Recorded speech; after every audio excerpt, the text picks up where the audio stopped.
Hello everyone, कैसे हैं आप सब। Welcome to blog 4। सो आज के ब्लॉग में आपको सिर्फ मैं दिखूंगी क्योंकि मैं आज बात करने जा रही हूँ यूनिवर्सिटी कनाडा वेस्ट के बारे में।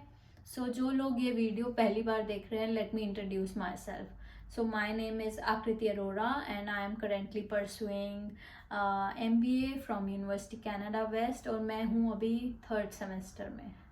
और बस 2 वीक्स बचे हैं, then I would be wrapping up this semester, and I hope I get good grades because I really worked hard this semester, and then I would be entering in 4th semester.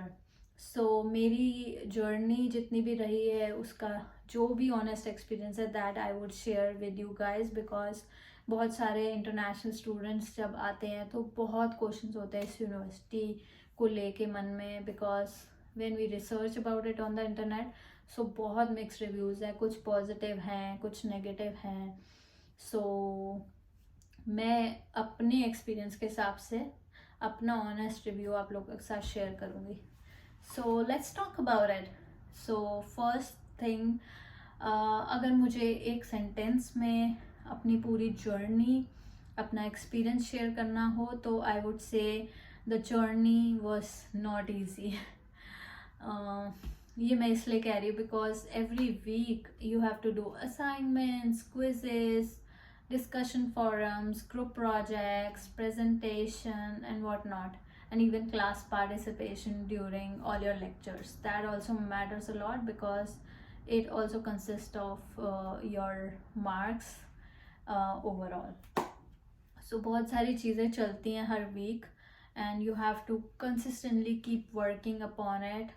ऐसा नहीं होता एक week भी yeah I can relax because this week I don't have to focus on my studies, ऐसा कोई week नहीं होगा to be honest. But on the other hand, there are a lot of things which university do. It's just you should have that urge कि आपको उस चीज़ में participate करना है and you get enrolled yourself. Just don't be restricted in your own zone कि इससे क्या फ़ायदा होगा उससे क्या फ़ायदा होगा, बट ओवरऑल अगर आपको अपना एक्सपीरियंस अच्छा करना है so make connections here. It is very important and it matters the most. जब आपकी जर्नी हो रही होगी तब आप रियलाइज़ करोगे या जर्नी ख़त्म होने वाली होगी MBA की, तो देन यू वुड रिग्रेट कि काश मैं स्टूडेंट से इंटरेक्ट किया होता, लेक्चर प्रोफेसर से किया होता. बिकॉज हेयर क्वालिटी की बात करें अगर यूनिवर्सिटी की स्टडीज़ की कैसी है, quality is quite very very good. जितने भी मैंने प्रोफेसर्स लिए और मैंने कोर्सेज जो चूज़ करें, throughout my journey I would say it was commendable.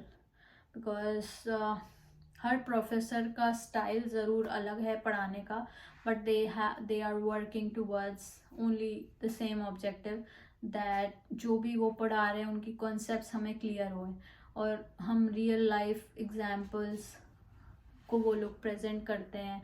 And then of course बहुत एंगेजमेंट होता है क्लासेस में. लाइक मैं एग्जाम्पल के तौर पे आपको बताती हूँ कि जो मेरा फर्स्ट प्रोफेसर था और जो मेरा फर्स्ट लेक्चर था इस यूनिवर्सिटी में, that professor what he used to do is there was like 20-minute session of activity where he used to give us a question, and then we have to research on that particular topic, and then every student in that particular group have to talk about it for 3 to 4 minutes. सारे lectures ऐसे traditionally नहीं होते कि हाँ बस professor बोले जा रहा है, हम फिजिकली तो क्लास में प्रेजेंट है बट हमारा दिमाग कहीं और है. नहीं, ऐसा नहीं होता. There is lot of engagement because जब आपको खुद उस टॉपिक पे बात करनी है, ऑब्वियसली यू विल रिसर्च, आप वो कॉन्सेप्ट अपने माइंड में क्लियर करोगे, then only you would be able to talk about it. And there is a time frame, like professor use to always even swap the groups in every lecture, so this way you get to talk to other students as well. and of course her student से भी आप कुछ ना कुछ सीखोगे.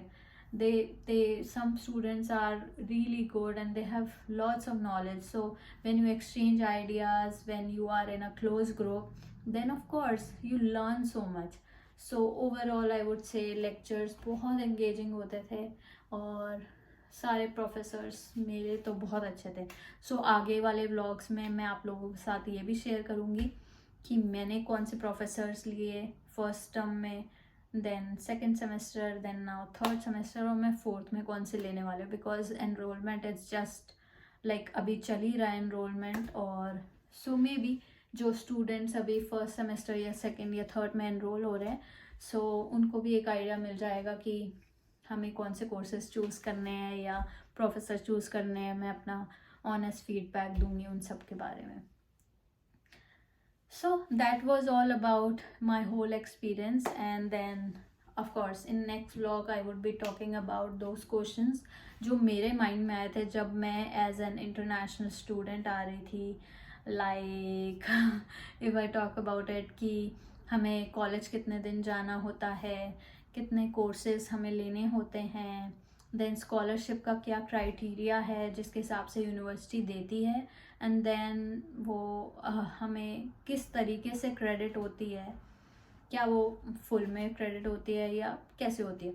सो वो पूरा सारी चीज़ें मैं कवर करूँगी आगे वाले व्लॉग्स में. So stay tuned and please subscribe to this channel, and if you guys have any questions you can comment below. Thank you. Have a wonderful day. Take care. Bye.